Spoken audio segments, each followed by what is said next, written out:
In the bustling streets of ancient Rome, where marble columns gleamed under the sun and lavish villas stretched across the hills, a hidden workforce labored in silence, powering the mighty machinery of one of history's greatest empires.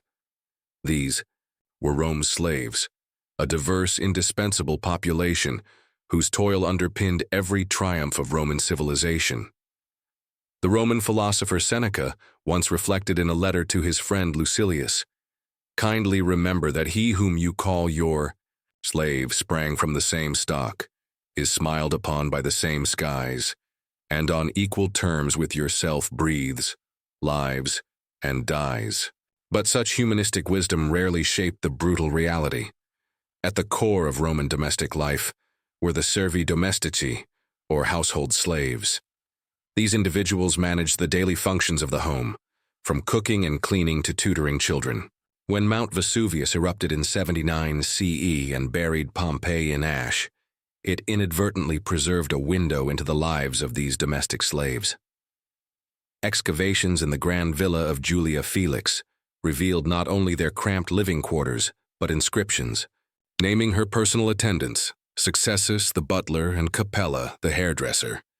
Far from mere servants, many household slaves were highly skilled and educated.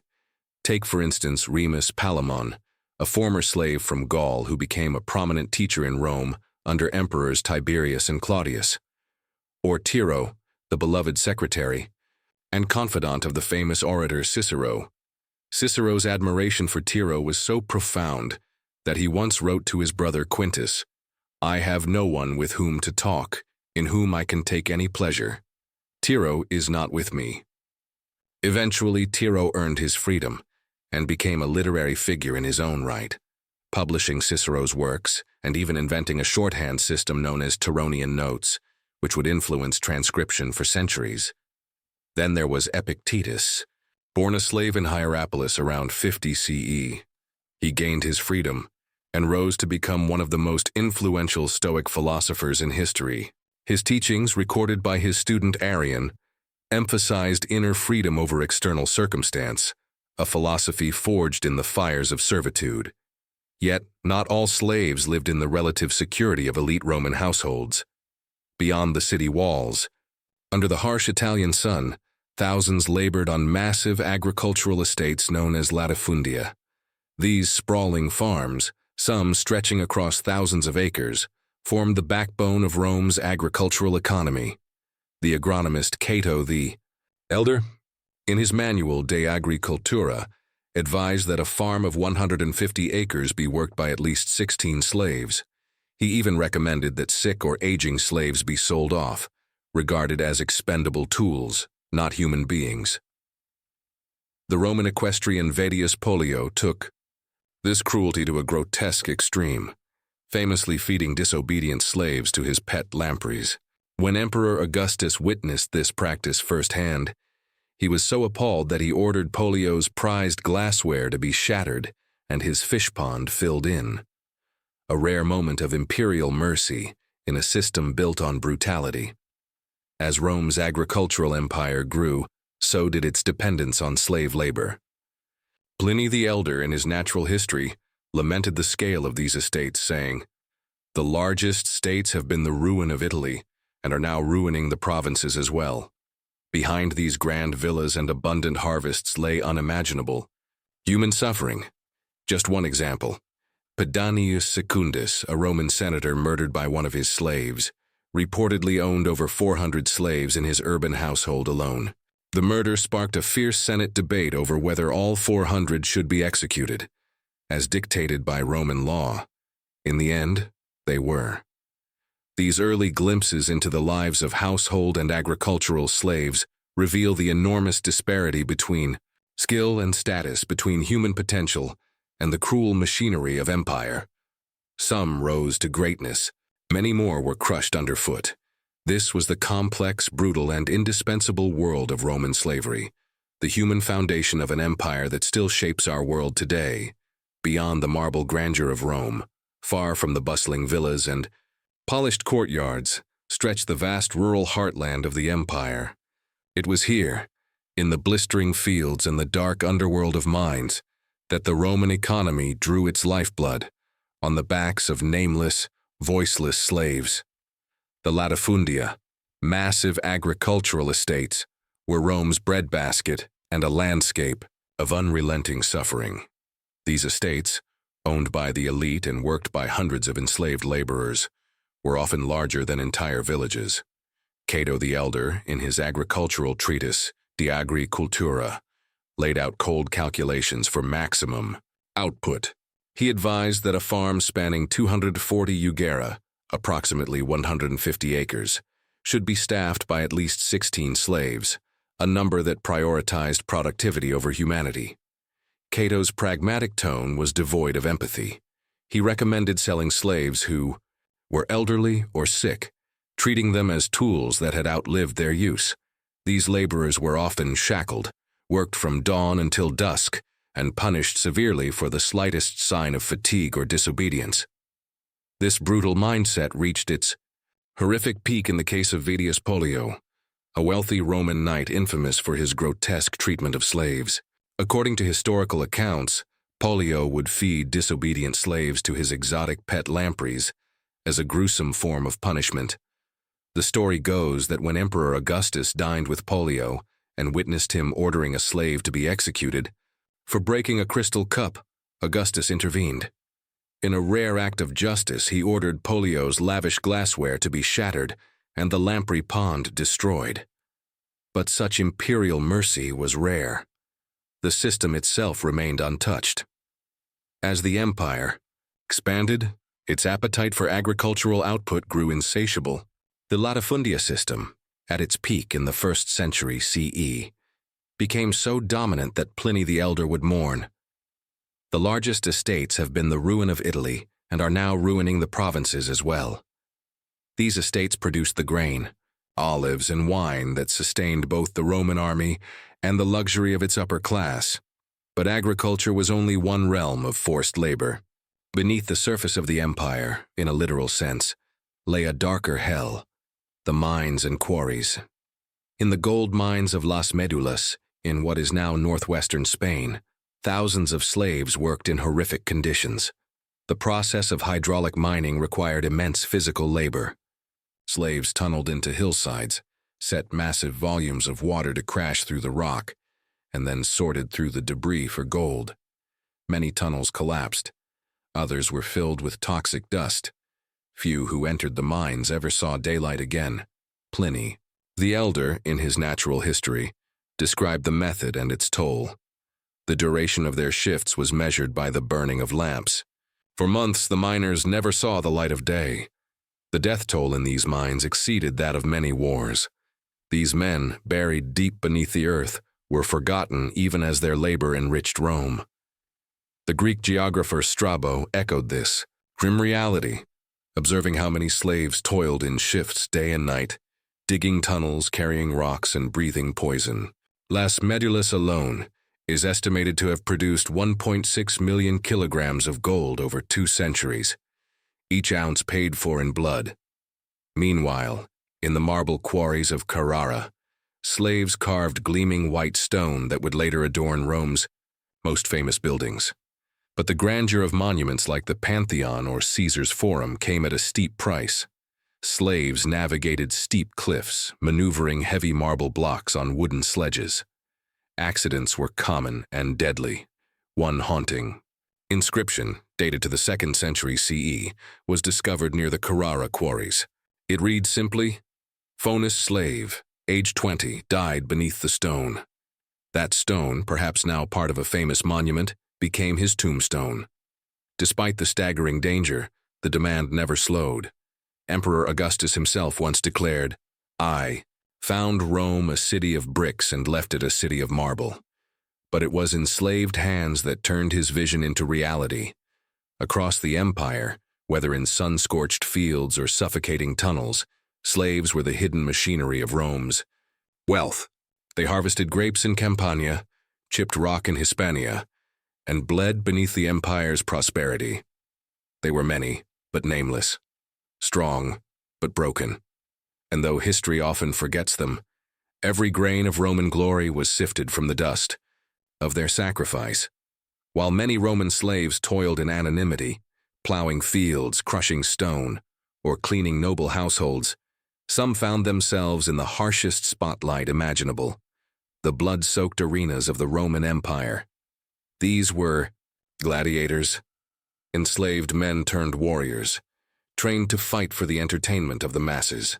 Pulled from conquered lands, prisons, or condemned classes, they were housed in brutal training schools called ludi, with the most famous among them being the Ludus Magnus in Rome. Here, slaves were drilled to become killers, molded into symbols of strength, courage, and spectacle.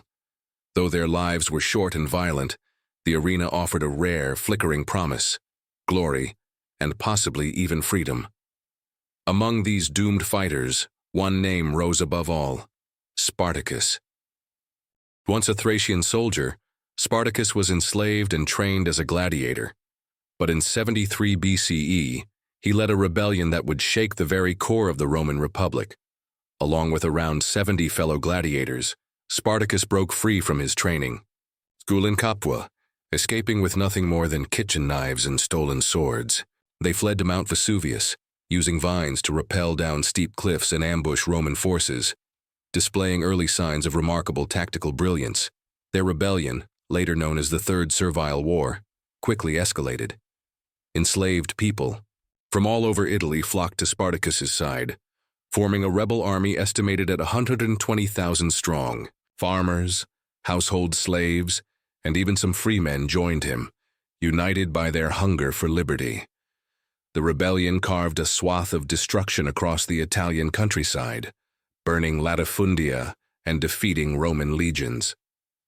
Spartacus became both a leader and a symbol, a former slave defying the world's mightiest empire.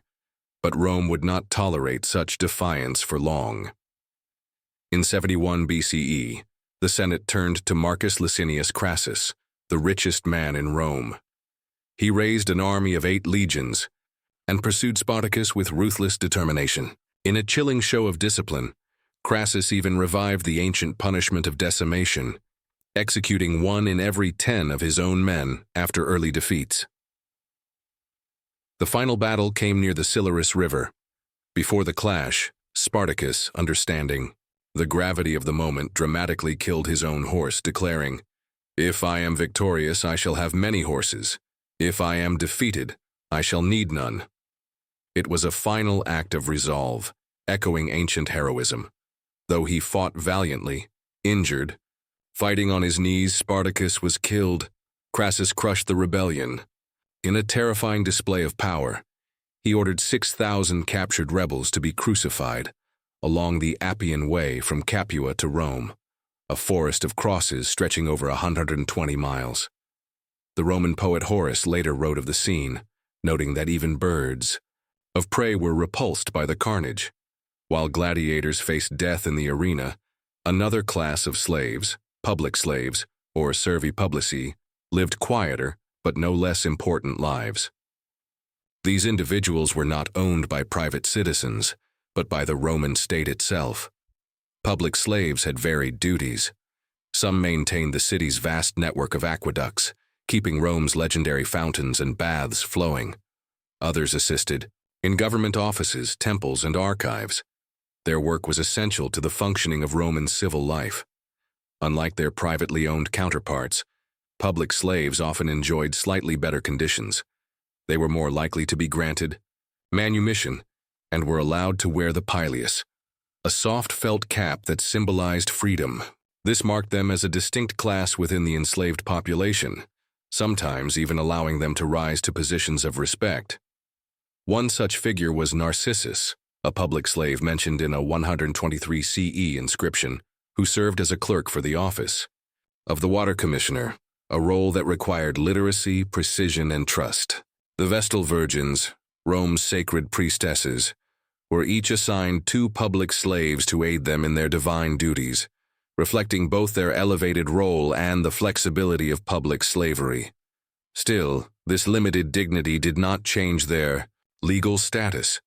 They remained property of the state, and their fate, though perhaps less violent, was not their own. The world of Roman slavery was one of extremes. On one end, The gladiator, a blood-soaked hero worshipped by crowds but destined to die in sand and steel. On the other, the bureaucratic slave managing the state's flow of water or paperwork, quietly holding up the infrastructure of empire. Both were bound by chains, some literal, others legal. But in their stories, we glimpse the full scope of a society that both depended on and dehumanized the enslaved. In the very heart of ancient Rome, just steps from the marble temples and grand forums, pulsed a far darker center of commerce, the slave market. Here beneath the statues of gods and the watchful eyes of patricians, human beings were bought and sold like olive oil or amphorae of wine. The scent of exotic spices mingled with the stench of fear and sweat, creating an atmosphere thick with despair. This was Rome's human bazaar, a place where lives changed hands with the stroke of a stylus and the clink of a coin. As Rome's empire expanded across continents, so too did its appetite for enslaved labor. Conquest became not just a matter of military might, but of human harvest. After the destruction of Carthage in 146 BCE, an estimated 50,000 people were enslaved and funneled into the Roman slave economy. During Julius Caesar's Gallic campaigns, 5850 BCE, nearly 1 million Gauls were captured and sold into bondage. The aftermath of war often led directly to the auction block. The Greek historian Pausanias recalled seeing priceless paintings discarded and trampled by soldiers, while their owners, stripped and shackled, were marched to the slave stalls.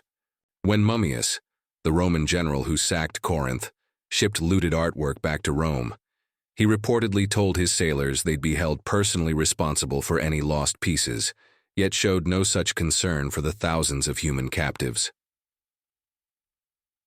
Following the Third Macedonian War, another Roman general, Lucius Aemilius Paulus, oversaw the enslavement of 150,000 people from Epirus.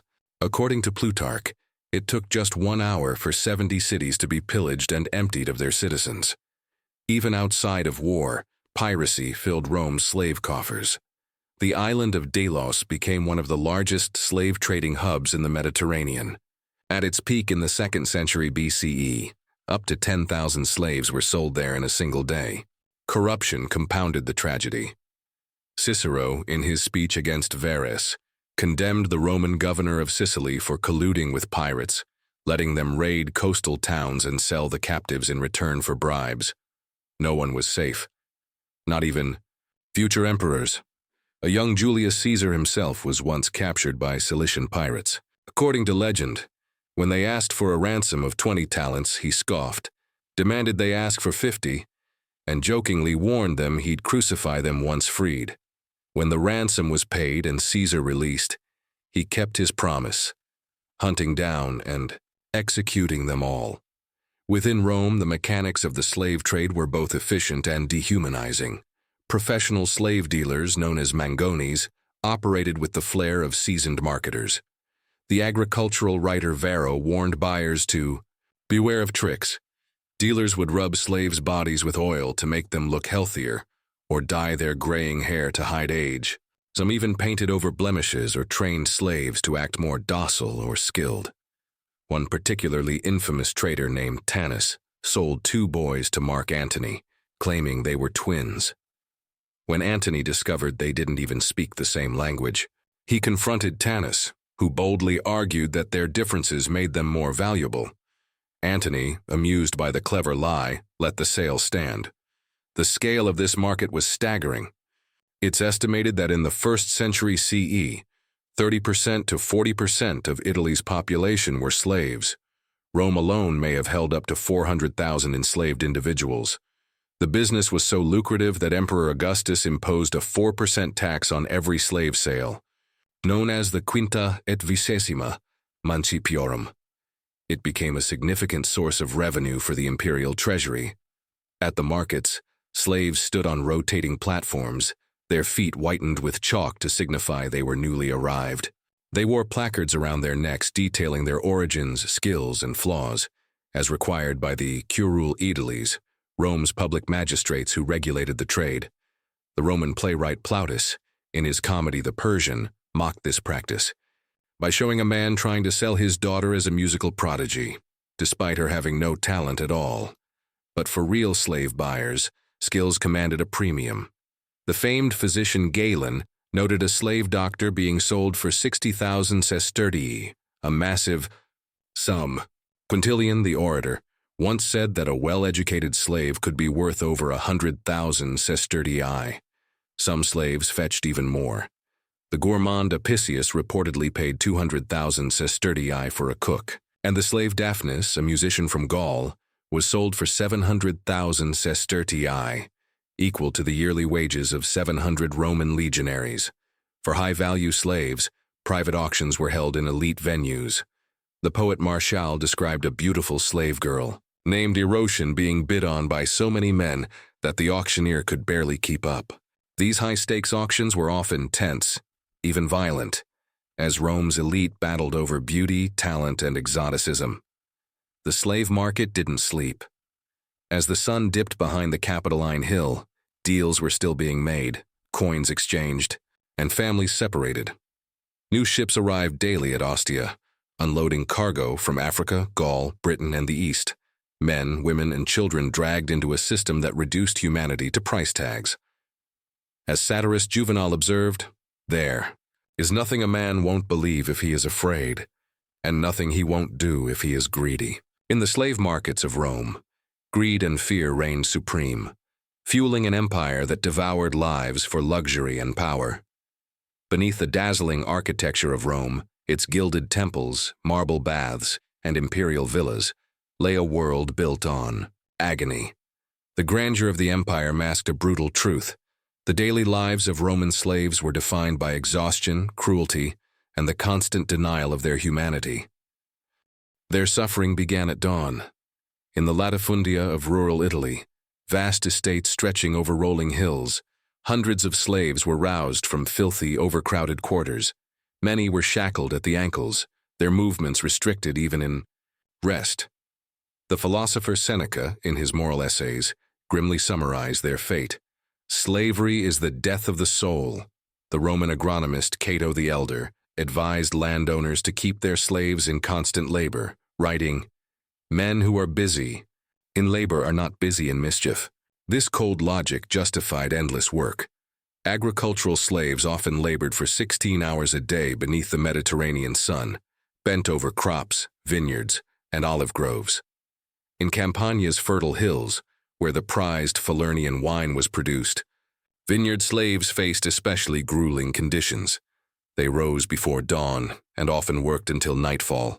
The agronomist Columella even recommended tattooing slaves' foreheads to prevent escape, branding them not just physically, but symbolically as inescapable property. Urban slaves, while spared the fields and mines, faced their own unending servitude. In the homes of Rome's wealthy, hundreds of domestic slaves performed every conceivable task, from grooming their masters to cooking elaborate meals to acting as secretaries, wet nurses, or even entertainers. Each slave had a defined role, and failure, real or perceived, invited immediate punishment. The poet Juvenal, in his third satire, paints a satirical yet accurate portrait of Rome's elite flanked by entire entourages. At his side walks a whole regiment of retainers, the steward of his Gallic estate, the bailiff of his Moorish property. There is no end to the tale of attendants. Behind the grandeur of these entourages were men and women terrified to misstep, even favored. Slaves could fall from grace in an instant. In the household of Emperor Claudius, a slave named Pallas rose to immense influence, even receiving a military honor, the Hasta Pura, despite never serving in battle. Yet Claudius later had one of his freedmen executed for sleeping with noblewomen, a chilling reminder of how quickly fortunes could reverse. Slaves lived under constant threat of physical violence. The Roman jurist Gaius, in his Institutes, stated without hesitation, "It is permissible for masters to deal with their slaves as they please." This legal carte blanche created a culture of unchecked brutality. Whipping was routine. The lash became a symbol of the master's authority. In the comedic plays of Plautus, one slave threatens another. I'll make your back redder than your hair with my whip." The humor barely concealed the horror. More severe punishments were both creative and cruel. For disobedience or attempted escape, slaves could be confined in columbaria, small, pitch-black isolation chambers meant to break their spirit. Others were executed in the arena, fed to wild beasts for public amusement, or subjected to crucifixion, the ultimate punishment reserved for the gravest crimes like rebellion or murder. The legal system was no refuge. Roman law did not recognize slaves as people. As the jurist Ulpian declared in the 3rd century CE, the slave has no legal standing. Slaves could not marry, own property, or testify in court unless under torture. The children of enslaved women were automatically born into slavery, regardless of the father's identity. The sexual exploitation of slaves was widespread and normalized. Female slaves, in particular, were vulnerable to their master's whims. The Latin phrase ancilla domini, the maid of the mistress, often served as a euphemism for sexual servitude. Similarly, young boys labeled puer delicatus were groomed as personal playthings. The poet Horace, in his satires, casually referenced the use of slave girls for pleasure, treating it as commonplace and unworthy of moral scrutiny. One harrowing example comes from Antonia Minor, mother of Emperor Claudius. According to Suetonius, she had her secretary Pallas crucified when he refused her sexual advances. Even powerful slaves had no protection from such violence. There were rare cases of slaves achieving modest comfort. Skilled individuals, like doctors, scribes, or accountants, might be allowed to earn and save money known as peculium, which they could eventually use to buy their freedom. These small islands of hope did little to lessen the ocean of suffering surrounding them. Even in death, many slaves remained unnamed, buried in mass graves or left where they fell. Their labor was remembered only in the stones they carved, the harvests they reaped, and the buildings they built. Rome may have celebrated its triumphs with marble arches and imperial proclamations, but beneath those victories were countless enslaved voices, silenced by cruelty, erased by time. In the shadow of Rome's imperial might, where legions marched and emperors reigned, an often overlooked story rumbled beneath the surface, the story of resistance. For all the chains and cruelty Rome imposed, there remained an ember of rebellion burning in the hearts of its slaves. And sometimes those embers ignited into wildfire. The most legendary of these uprisings erupted in 73 BCE, when a Thracian gladiator named Spartacus turned his back on Rome's bloody games and dared to dream of freedom. Enslaved and trained in the ludus of Capua, Spartacus broke free with around 70 fellow gladiators, using kitchen utensils and seized weapons to overpower their guards. Fleeing to Mount Vesuvius, they turned the mountain into a fortress. Rome dismissed the rebellion as a mere nuisance, until Spartacus stunned the Republic by outwitting and defeating a Roman force that had trapped them. According to Plutarch, the rebels used vines to rappel down the cliffs and ambush their enemy from behind. It was only the beginning. News of Spartacus's success spread like wildfire. Thousands of slaves, from farmers to domestic servants, abandoned their masters and joined his cause. In just months, the rebel army swelled to an estimated 120,000 men, including other leaders like Crixus, a Gallic warrior, and Eunomius, another experienced gladiator. Their campaign was swift and devastating. They overran latifundia plantations, defeated Roman detachments, and even tempted free men to join them with promises of plunder and justice. The Roman Senate, humiliated and alarmed, dispatched multiple legions to stop them, and failed again and again. At Thurii, Pometia, and Mutina, Spartacus shattered Roman forces, demonstrating not just military genius, but an unrelenting will to resist. According to Appian, he even captured the horse of the Roman commander Publius Varinius, a symbolic humiliation of Roman pride. But Rome would not surrender. In 71 BCE, the Senate called upon Marcus Licinius Crassus, Rome's wealthiest man and most ruthless tactician. Crassus raised 8 legions and imposed brutal discipline, including decimation, an ancient punishment in which every 10th soldier was executed to instill fear and obedience. Spartacus knew the end was near. In one final act of defiance, he killed his own horse, declaring, "If I am victorious, I shall have many better horses. If I am defeated, I shall need none." It was a gesture of fatalistic heroism. The final battle took place near the Silarus River in southern Italy. Outnumbered and surrounded, Spartacus fought with extraordinary valor. Plutarch tells us that, even after being wounded in the thigh, he continued to fight on his knees, slashing at his enemies with unrelenting fury. But it was not enough. Spartacus fell, his body never recovered. Crassus crushed the rebellion. As a brutal warning, he crucified 6,000 surviving rebels along the Appian Way, lining the road from Capua to Rome with a forest of crosses stretching over 120 miles. Even decades later, the poet Horace would remember the horror, writing in his Podes, "The very birds of prey shrink back in horror from such a feast." Yet Spartacus was not the first, nor the last. 40 years earlier, Rome faced the first servile war in Sicily, a major slave hub. There, a Syrian slave named Eunice, claiming divine visions and even the ability to breathe fire, led a rebellion that engulfed the island.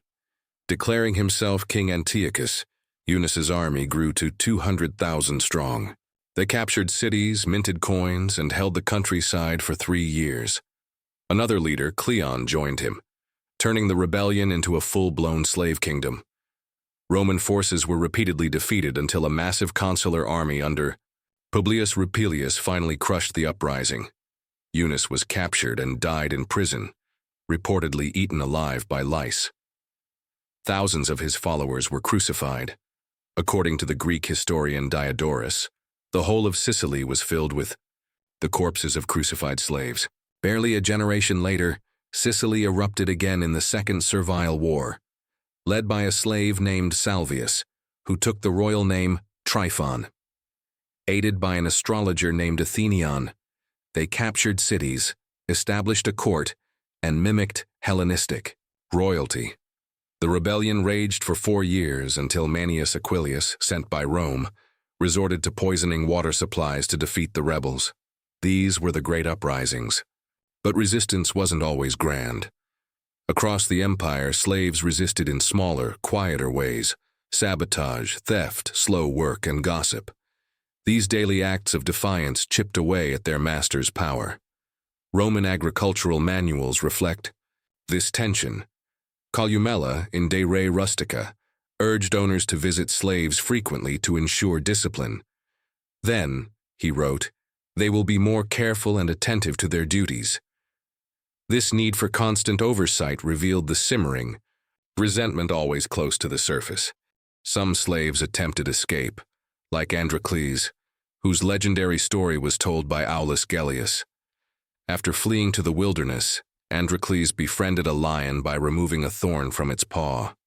Later, when captured and condemned to be killed by beasts, in the arena, the same lion recognized him and refused to attack. Whether fact or fable, such stories captivated Romans, exposing a deep cultural fascination with the humanity of their slaves, even as they denied it. Other slaves resisted through subtler forms of influence.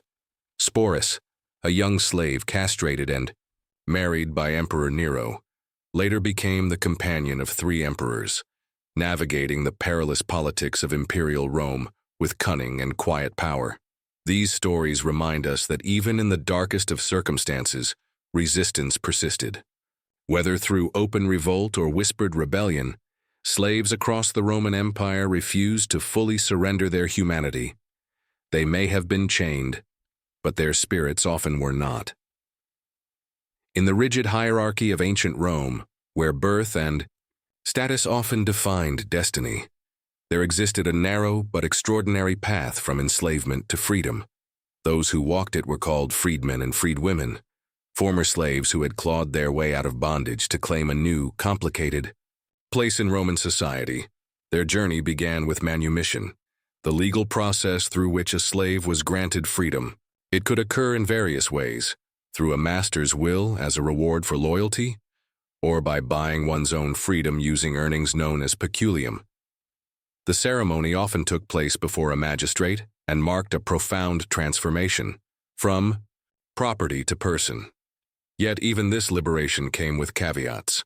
In 19 BCE, during the reign of Emperor Augustus, the Lex Alia Sentia was passed, imposing stricter regulations. A slave had to be at least 30 years old, and the master 20 for the freedom to be considered valid. Those punished for serious crimes could be freed only as peregrini deditizi, a second-class status without full rights. Manumission through wills became so popular among wealthy Romans that Augustus enacted the Lex Fufia Canina in 2 BCE, limiting the number of slaves that could be freed in death. The state feared an influx of former slaves would disrupt the social fabric of Roman life. Once manumitted, these former slaves, now called liberty, entered a world of new opportunities, but also lingering chains. They typically took their former master's name and remained legally bound by obsequium, a duty of respect and service to their ex-masters, now their patrons. In return, patrons offered protection, aid, and sometimes business connections. But this relationship was often one-sided, keeping liberty in a shadow of subservience even after they were free. The jurist Ulpian captured the expectation with blunt finality. A freedman should always remember the benefit he has received, and not refuse to perform his duties. Despite these constraints, some freedmen rose to remarkable heights. The satirical novel Satyricon by Petronius introduced Roman audiences to Trimalchio, a fictional freedman who amassed great wealth and flaunted it with grotesque extravagance. Though exaggerated for comic effect, Trimalchio represented a very real phenomenon: social mobility through freedman ambition. Real-world examples were no less impressive. Gaius Julius Hyginus, born a slave in either Spain or Alexandria, was freed by Augustus and became head of the Palatine Library. He authored important works on mythology and astronomy that influenced scholars for centuries. Another success story was Marcus Antonius Pallas, once a slave in the imperial household of Claudius. Upon gaining his freedom, Pallas became imperial secretary and amassed a fortune estimated by Pliny the Elder at 300 million sestertii. But his rise provoked resentment. The historian Tacitus lamented the sway of freedmen in imperial politics, calling Pallas a man armed with boundless power. Commerce and business provided fertile ground for freedmen to thrive. Many had honed skills during slavery, in administration, finance, or trade. In the bustling port of Ostia, inscriptions reveal freedmen who became merchants, bankers, and religious officials in the imperial cult. One such man, Lucius Caecilius Jucundus, a banker from Pompeii, left behind wax tablets detailing his transactions, offering a priceless snapshot of Roman commerce. Still, for every Pallas or Hyginus, there were thousands more who faced discrimination and limited rights. Freedmen were barred from holding political office, joining the military, or marrying into the senatorial class. Even their children often bore the stigma of servile origin, requiring several generations before their lineage was fully accepted by elite Roman society. The poet Horace, himself the son of a freedman, wrote with stinging awareness of this prejudice. Despite his literary brilliance and imperial connections, he was mocked by aristocrats who could not look past his background. His words in the satires, "Virtue and liberty make all men equal," were both an affirmation and a protest. This bias extended even to emperors. The Emperor Claudius once quipped, "Once a freedman, always a freedman," exposing how deeply rooted the stigma remained. Yet not all emperors were as dismissive. Nero, despite his many flaws, passed laws to protect freedmen from exploitation, ensuring that patrons could not easily revoke a freedom once granted. Navigating these challenges required resilience and strategy. Many freedmen formed or joined collegia, guilds that offered economic support and social identity. Some, like Lucius Aurelius Hermia, a butcher in Ostia, achieved honor through religious service. His tombstone proudly proclaimed his role as in Augustalis, a respected religious position often held by wealthy freedmen. At the heart of these stories lies a profound truth. Freedom in Rome was not absolute. It was conditional, layered with expectations and sometimes hollow. But it was also a doorway, one that opened to possibility, dignity, and, on rare occasions, power. Take Epictetus, born a slave in Hierapolis around 50 CE. After gaining his freedom, he became one of the most influential Stoic philosophers in history. Though poor, he lived according to his teachings, emphasizing ethics, virtue, and inner strength. His famous maxim, "No man is free who is not master of himself," resonated deeply with the experiences of freedmen navigating a world that still tried to control them. Another poignant tale is that of Antonia Canis, a freedwoman who became the lifelong companion of the future Emperor Vespasian. Though they could not legally marry due to her status, their bond endured for decades. She was known for her intelligence and influence in court affairs. After her death, Vespasian continued to honor her memory, a testament to the depth of connection that could transcend class. As we leave behind the stories of Rome's freedmen, one truth becomes clear. Freedom was never the end of the journey. It was the beginning of a new struggle, against prejudice, against debt, against the echoes of their past, and yet, through determination, talent, and courage, many rose, not just above their station, but above the empire that once